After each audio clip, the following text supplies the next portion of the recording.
Fala pessoal, Shalom no coração, muito bem-vindos ao nosso devocional. Abra sua Bíblia comigo no Evangelho de Mateus, capítulo 5. Ontem nós encerramos aqui uma série maravilhosa sobre as bem-aventuranças. Este que é o trecho inicial do Sermão da Montanha, aquele que é considerado o principal sermão de Jesus. Quem estava conosco aqui nos dias anteriores viu que eu falei isso todos os dias da nossa série, mas como tem sempre gente nova, eu faço questão de enfatizar para você entender a importância que esse texto tem. Então, mesmo que tenhamos concluído a série ontem, logo na sequência do texto, ainda no Sermão da Montanha, tem um trecho muito especial, gente, eu quero compartilhar com vocês aqui. Então, antes de nós entrarmos no conteúdo, já te convido a se inscrever no canal. Você que é novo, nova por aqui, se inscreve, ativa o sininho das notificações e vem com a gente de segunda a sexta, 7h30 da manhã, sempre começando o dia mergulhando na palavra de Deus. E eu quero ler com vocês os versículos 13 a 16. Mateus capítulo 5, versículos 13 a 16, ainda no Sermão da Montanha. Na verdade, a título de curiosidade, o Sermão da Montanha no Evangelho de Mateus, ele está em todo o capítulo 5, todo o capítulo 6 e uma parte do capítulo 7. Vamos lá, versículo 13 diz assim: vocês são o sal da terra. Mas se o sal perder o seu sabor, como restaurá-lo? Não servirá para nada, exceto para ser jogado fora e pisado pelos homens. Vocês são a luz do mundo. Não se pode esconder uma cidade construída sobre um monte. E também, ninguém acende uma candeia e a coloca debaixo de uma vasilha. Pelo contrário, coloca-a no lugar apropriado e assim ilumina todos os que estão na casa. Assim brilha a luz de vocês diante dos homens, para que vejam as suas obras e glorifiquem ao Pai de vocês que está nos céus. Gente, esse trecho aqui, sem sombra de dúvidas, é um dos mais pregados na história cristã. Vocês são o sal da terra e a luz do mundo. Se você observar, o Sermão da Montanha é como se fosse um intensivão de treinamento, uma imersão de treinamento. Você não vê tanto Jesus falando como que para desconvertidos, para entrarem no reino. Ele já fala de um modus operandi de quem já entrou no reino. É como se ele estivesse dizendo, olha, você que está no reino, você que já abraçou o rei dos reis e quer aprender a se mover com a ética do reino, a vida é assim, assim, assim. E ele começa a ensinar. E nesse trecho ele dá esses dois exemplos muito claros para nós. Nós precisamos ser sal da terra e luz do mundo. Jesus, como um ótimo professor que era e ainda nos dias de hoje, essa estratégia é muito utilizada, ele pega figuras de linguagem do cotidiano para nos ajudar a compreender o que ele quer ensinar, nos ajuda a compreender o sentido das coisas. E nesse trecho em especial, gente, o próprio Jesus já fala da figura de linguagem e já aplica ela. A primeira figura é sal da terra. Ele fala, vocês são sal da terra. A primeira coisa que a gente pensa quando se fala de sal, sal tem a ver com sabor. Sal dá sabor. Você gosta de comida sem sal? Pode até ter alguém que diga, Tiago, eu gosto de comida sem sal, mas é raro. É muito raro. Até conheço pessoas que comem comida com pouco sal ou sem sal por uma questão de saúde. Tem ali alguma alteração na pressão, alguma outra questão de saúde que a pessoa não pode estar ingerindo tanto sal. Mas a maioria das pessoas gosta de salgar a comida porque o sal tem um sabor que dá um bom gosto para muitos alimentos. Agora, o sal também fala, gente, de preservação. Eu não preciso dar tantos exemplos aqui, você sabe muito bem, o sal, ele ajuda a conservar os alimentos. O sal ajuda a conservar muitas coisas, inclusive dizem, há uma vertente que a palavra salário tem a ver com sal, né? Porque os soldados romanos, eles recebiam uma porção de sal como parte dos seus pagamentos por servir as legiões romanas. É uma vertente histórica que é interessante para a gente visualizar o valor do sal naquela época. Então, quem tinha sal conseguia preservar a comida por mais tempo. Era um recurso que até os dias de hoje é muito importante. Naquele tempo, mais importante ainda, principalmente pela escassez do sal. Então, o sal ele serve para dar sabor e ele serve para preservar. Só que tem um detalhe, gente. Olha que interessante. O sal dentro do saleiro não salga a minha comida, nem preserva o meu alimento. Interessante, né? O sal dentro do saleiro, ele não serve de nada. Ele está ali, mas se eu não colocá-lo na minha comida, eu não vou sentir nenhum sabor do sal e eu também não vou perceber a preservação que ele traz. Então, nós, como sal, precisamos manifestar aquilo que foi nos dado por herança, por graça, que é o Evangelho de Jesus. Note que essa expressão, gente, essa palavra de Jesus, não está dizendo que nós somos moralmente superiores ao resto das pessoas. Não é isso. Longe disso. Eu não sou moralmente superior a ninguém e nem você que está me assistindo é moralmente superior a ninguém. Pode ser que você viva uma vida mais correta do que o outro, digamos assim, mas todos nós temos uma natureza pecaminosa, uma natureza caída. E até o mais vigilante dos homens, se ele parar de vigiar, ele vai cair facilmente e rapidamente. A nossa inclinação sempre é para o mal. Então a ideia aqui não é uma superioridade moral, mas é o seguinte: quando nós manifestamos esse evangelho e esse reino que está dentro de nós, é que nós conseguimos dar sabor ao mundo e preservação, tirar da morte e trazer para a vida. Eu lembro de uma conferência que eu fui, a Conferência Dunamis, que acontece anualmente lá em São Paulo, uma conferência muito grande, grande porte, inclusive, conferência de jovens, né? Majoritariamente jovens, embora não tenha idade fixa.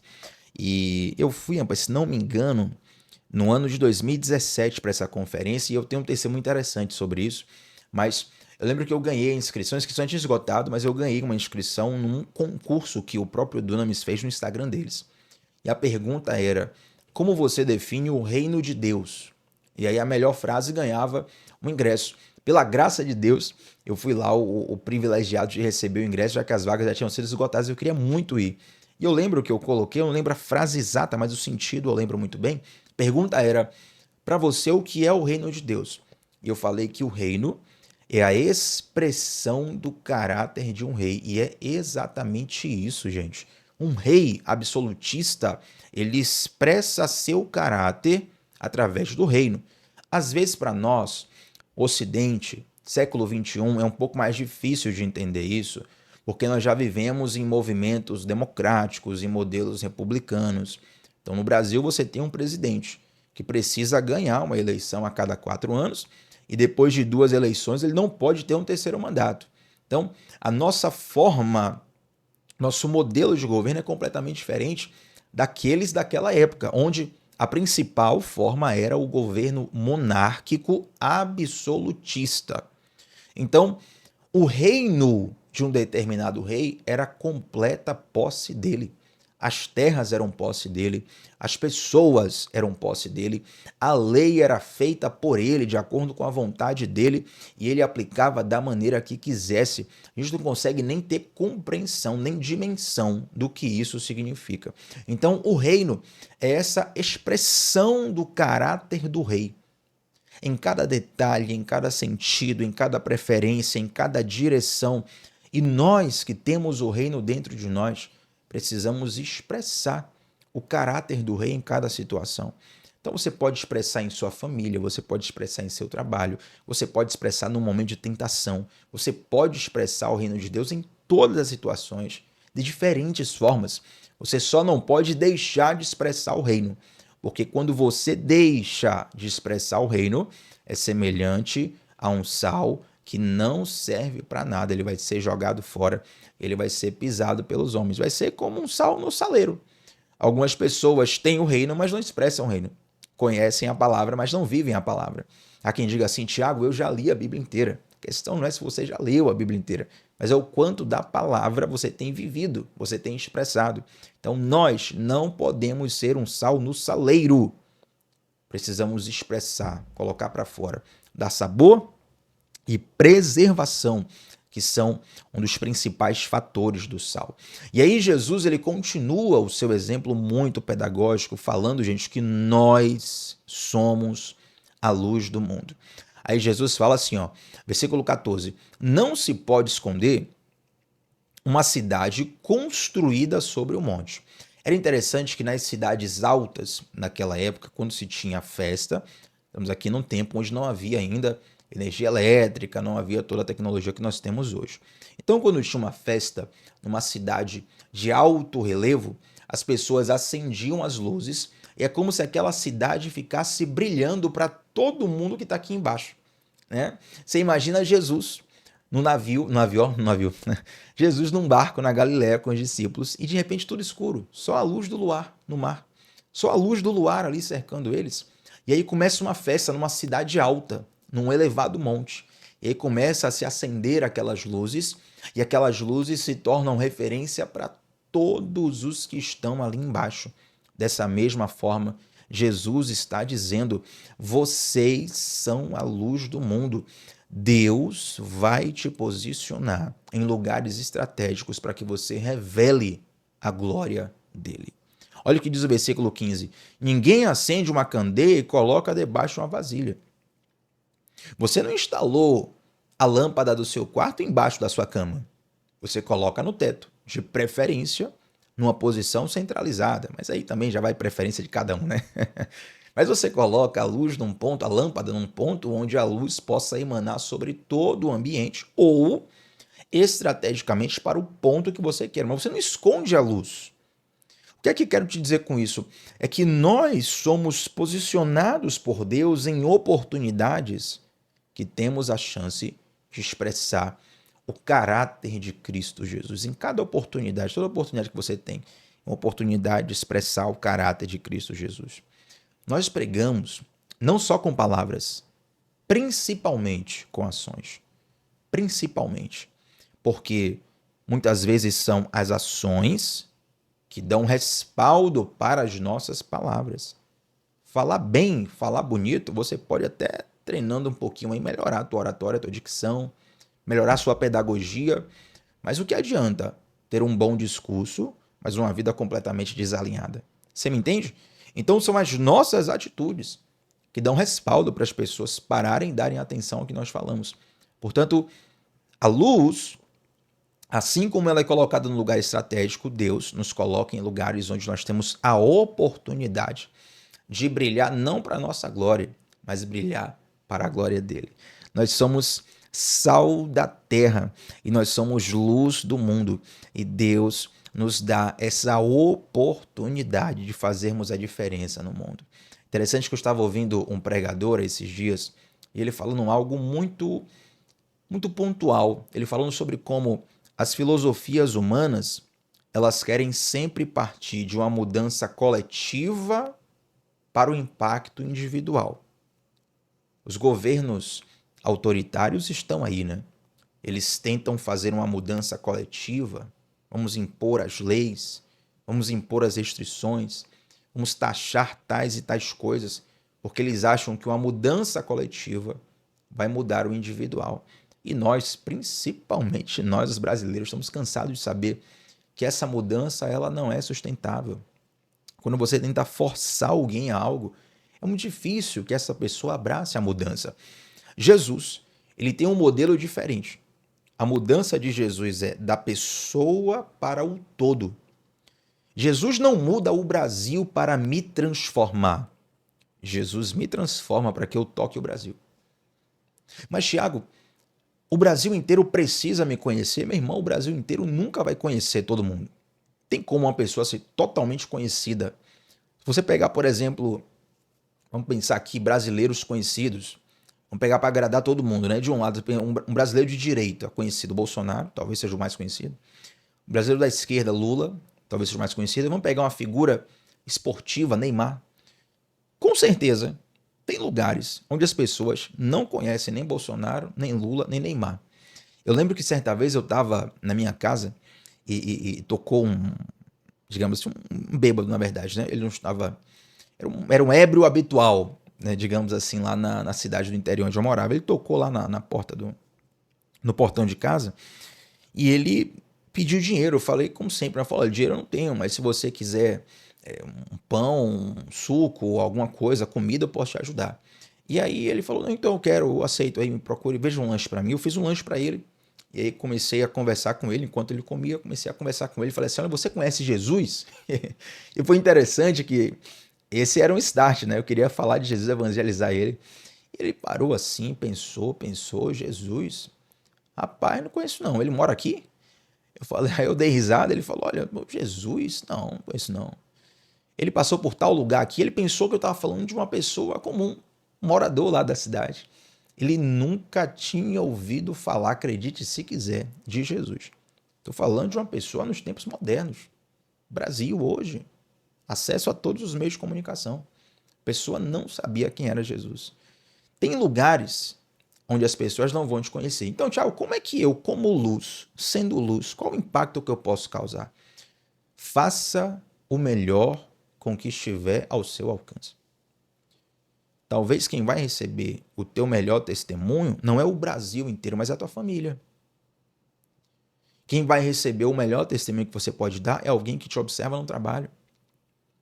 Quem vai receber o teu melhor testemunho é alguém que sequer te conhece, mas teve uma situação com você no trânsito. Olha aí, fala a Deus. Entende? Então, aonde você está, você tem a oportunidade de manifestar Cristo, de expressar o reino de Deus, de ser luz por onde você passar. Então, meu irmão, minha irmã, seja sal da terra e luz do mundo, porque isso é o que Jesus te fez. E com certeza você vai ser um instrumento de Deus. Tiago, eu quero ser usado por Deus, quero ser usada por Deus. Quantas vezes eu ouço essa pergunta? Seja sal, seja luz. E tenha certeza que através de decisões simples, resultados espetaculares podem acontecer. Amém? Quase cai tudo aqui agora, minha mão bateu aqui, espero que não tenha tremido a câmera. Mas vamos orar, gente, para encerrarmos esse devocional. Se você puder, feche seus olhos, mesmo que não possa, una a sua fé com a minha nesse momento. Pai, te agradecemos por essa palavra. Eu oro a Ti, Senhor, para que seja derramada em nossa mente, em nossos corações, a consciência de que somos sal da terra, de que somos luz do mundo. Senhor, não queremos arrogar uma moralidade superior, não queremos ser melhores do que ninguém. Apenas queremos ser instrumentos nas Suas mãos. E por onde nós passarmos, Pai, que através da nossa vida as pessoas possam sentir o bom perfume de Cristo, possam sentir a expressão do Teu caráter, possam, meu Deus, através de nós que somos vasos imperfeitos, que elas possam receber o toque perfeito do Senhor. Eu te peço, faz das nossas vidas um palco onde a Tua glória reluz. É o que eu te peço, em nome de Jesus. Amém. Gente, like nesse vídeo, o seu like é muito importante para essa transmissão chegar para mais pessoas. Quero te convidar também a deixar um comentário aqui sobre qual foi a parte desse devocional que mais falou teu coração. Teu comentário é muito importante, sempre faço questão de ver e responder a todos, tá bom? Tamo junto sempre, segunda a sexta, às 7h30 da manhã, sempre começando o dia mergulhando na palavra de Deus. Shalom no coração, gente, até a próxima. Tchau, tchau.